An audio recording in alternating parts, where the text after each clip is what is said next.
ਸਤਿ ਸ੍ਰੀ ਅਕਾਲ ਦੋਸਤੋ, ਸਵਾਗਤ ਹੈ ਤੁਹਾਡਾ ਬ੍ਰਿਲ ਚੈਨਲ ਪੰਜਾਬੀ ਦੇ ਵਿੱਚ ਤੇ ਮੈਂ ਹਾਂ ਤੁਹਾਡੇ ਨਾਲ ਜਪਜੀਤ ਸਿੰਘ।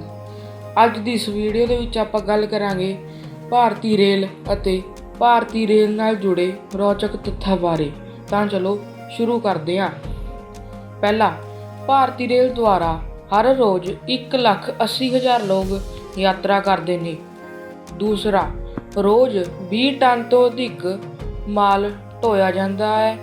ਤੀਸਰਾ, ਇਹਦਾ ਪ੍ਰਬੰਧ ਰੇਲਵੇ ਬੋਰਡ ਦੇ ਦੁਆਰਾ ਕੀਤਾ ਜਾਂਦਾ ਹੈ ਜੋ ਰੇਲ ਮੰਤਰਾਲੇ ਦੇ ਤਹਿਤ ਹੈ।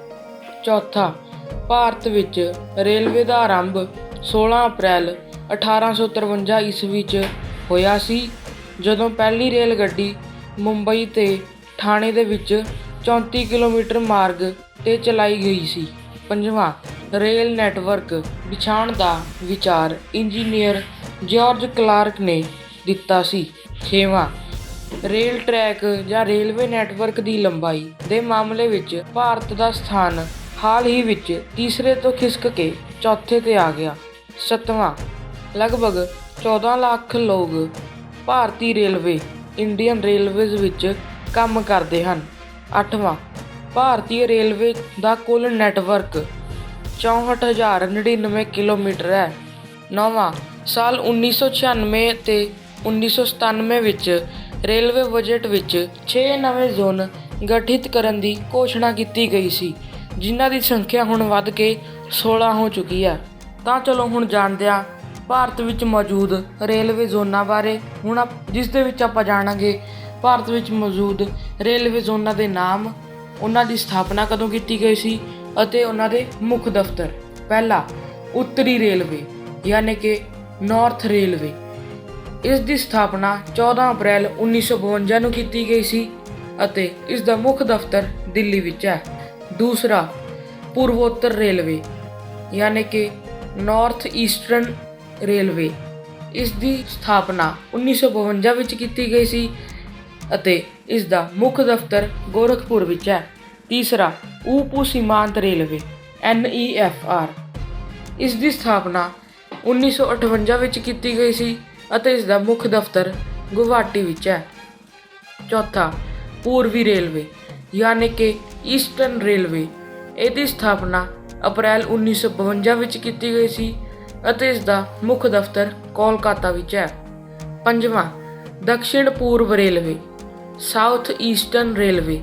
ਇਸ ਦੀ ਸਥਾਪਨਾ 1955 ਵਿੱਚ ਕੀਤੀ ਗਈ ਸੀ ਅਤੇ ਇਸ ਦਾ ਵੀ ਮੁੱਖ ਦਫ਼ਤਰ ਕੋਲਕਾਤਾ ਵਿੱਚ ਹੈ। ਛੇਵਾਂ, ਦਕਸ਼ਿਣ ਮੱਧ ਰੇਲਵੇ ਯਾਨੀ ਕਿ ਸਦਰਨ ਸੈਂਟਰਲ ਰੇਲਵੇ।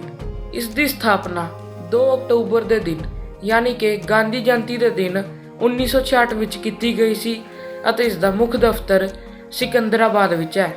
ਸੱਤਵਾਂ, ਦਕਸ਼ਿਣੀ ਰੇਲਵੇ ਸਾਊਥ ਰੇਲਵੇ।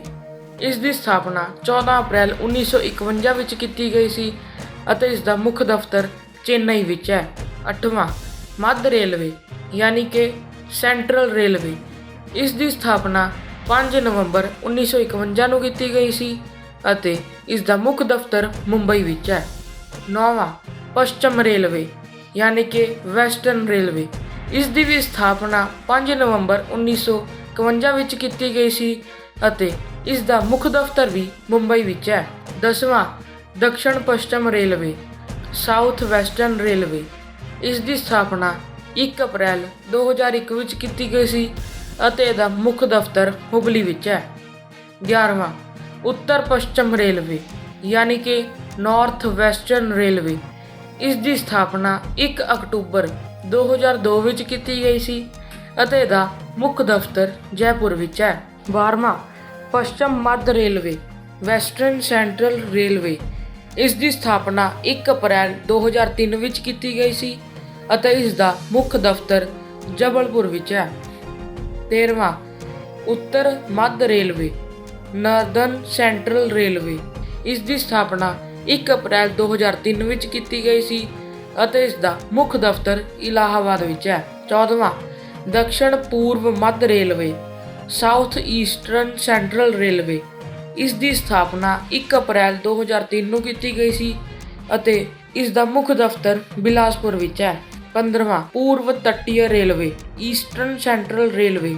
ਇਸ ਦੀ ਸਥਾਪਨਾ 1 ਅਪ੍ਰੈਲ 2003 ਨੂੰ ਹੀ ਕੀਤੀ ਗਈ ਸੀ ਅਤੇ ਇਸ ਦਾ ਮੁੱਖ ਦਫ਼ਤਰ ਭੁਵਨੇਸ਼ਵਰ ਵਿੱਚ ਹੈ। 16ਵਾਂ ਪੂਰਬ ਮੱਧ ਰੇਲਵੇ ELR, ਇਸ ਦੀ ਸਥਾਪਨਾ 1 ਅਕਤੂਬਰ 2002 ਵਿੱਚ ਕੀਤੀ ਗਈ ਸੀ ਅਤੇ ਇਸ ਦਾ ਮੁੱਖ ਦਫ਼ਤਰ ਹਾਜੀਪੁਰ ਵਿੱਚ ਹੈ। ਤਾਂ ਦੋਸਤੋ ਹੁਣ ਆਪਾਂ ਜਾਣਿਆ ਭਾਰਤ ਵਿੱਚ ਮੌਜੂਦ ਰੇਲਵੇ ਜ਼ੋਨਾਂ ਬਾਰੇ, ਉਹਨਾਂ ਦੀ ਸਥਾਪਨਾ ਕਦੋਂ ਕੀਤੀ ਗਈ ਸੀ ਅਤੇ ਉਹਨਾਂ ਦੇ ਮੁੱਖ ਦਫ਼ਤਰ ਬਾਰੇ। ਚਲੋ ਹੁਣ ਜਾਣਦੇ ਹਾਂ ਪ੍ਰਮੁੱਖ ਰੇਲ ਸੰਗ੍ਰਹਾਲय ਅਤੇ ਉਹਨਾਂ ਦੀ ਸਥਾਪਨਾ ਤਿਥੀ। ਪ੍ਰਮੁੱਖ ਰੇਲ ਸੰਗ੍ਰਹਾਲय ਭਾਰਤ ਵਿੱਚ ਸਿਰਫ 4 ਹੀ ਹਨ। ਚਲੋ ਉਹਨਾਂ ਦੇ ਨਾਮ ਮੈਂ ਤੁਹਾਨੂੰ ਦੱਸ ਦਿੰਦਾ। ਪਹਿਲਾ ਨਵੀਂ ਦਿੱਲੀ, ਇਸ ਦੀ ਸਥਾਪਨਾ 1 ਫਰਵਰੀ 1977 ਵਿੱਚ ਕੀਤੀ ਗਈ ਸੀ। ਦੂਸਰਾ ਮੈਸੂਰ, ਇਸ ਦੀ ਸਥਾਪਨਾ 2 ਜੂਨ 1979 ਵਿੱਚ ਕੀਤੀ ਗਈ ਸੀ। ਤੀਸਰਾ ਚੇਨਈ, ਇਹਦੀ ਸਥਾਪਨਾ 31 ਮਾਰਚ 2002 ਵਿੱਚ ਕੀਤੀ ਗਈ ਸੀ। ਚੌਥਾ ਨਾਗਪੁਰ, ਇਸ ਦੀ ਸਥਾਪਨਾ 14 ਦਸੰਬਰ 2002 ਵਿੱਚ ਕੀਤੀ ਗਈ ਸੀ। ਤਾਂ ਦੋਸਤੋ ਅੱਜ ਦੀ ਇਸ ਵੀਡੀਓ ਦੇ ਵਿੱਚ ਆਪਾਂ ਜਾਣਿਆ ਭਾਰਤੀ ਰੇਲਵੇ ਬਾਰੇ, ਭਾਰਤੀ ਰੇਲਵੇ ਦੇ ਨਾਲ ਜੁੜੇ ਕੁਝ ਰੌਚਕ ਤੱਥਾਂ ਬਾਰੇ, ਭਾਰਤ ਵਿੱਚ ਰੇਲਵੇ ਜ਼ੋਨਾਂ ਬਾਰੇ, ਜਿਸ ਵਿੱਚ ਆਪਾਂ ਜਾਣਿਆ ਭਾਰਤੀ ਰੇਲਵੇ ਦੇ ਜ਼ੋਨਾਂ ਦੇ ਨਾਮ, ਉਹਨਾਂ ਦੀ ਸਥਾਪਨਾ ਤਿਥੀ ਅਤੇ ਉਹਨਾਂ ਦੇ ਮੁੱਖ ਦਫ਼ਤਰ, ਤੇ ਅੰਤ ਵਿੱਚ ਭਾਰਤ ਵਿੱਚ ਪ੍ਰਮੁੱਖ ਰੇਲ ਸੰਗ੍ਰਹਾਲय। ਤਾਂ ਦੋਸਤੋ ਜੇ ਤੁਹਾਨੂੰ ਇਹ ਵੀਡੀਓ ਪਸੰਦ ਆਈ ਤਾਂ ਇਸ ਨੂੰ ਲਾਈਕ ਜ਼ਰੂਰ ਕਰਨਾ। ਅਜਿਹੀਆਂ ਹੋਰ ਇਨਫੋਰਮੇਟਿਵ ਵੀਡੀਓਜ਼ ਲਈ ਬ੍ਰਿਲ ਚੈਨਲ ਪੰਜਾਬੀ ਨੂੰ ਸਬਸਕ੍ਰਾਈਬ ਕਰ ਲਓ। ਮਿਲਦੇ ਹਾਂ ਅਗਲੀ ਵੀਡੀਓ ਦੇ ਵਿੱਚ, ਉਦੋਂ ਤੱਕ ਲਈ ਧੰਨਵਾਦ।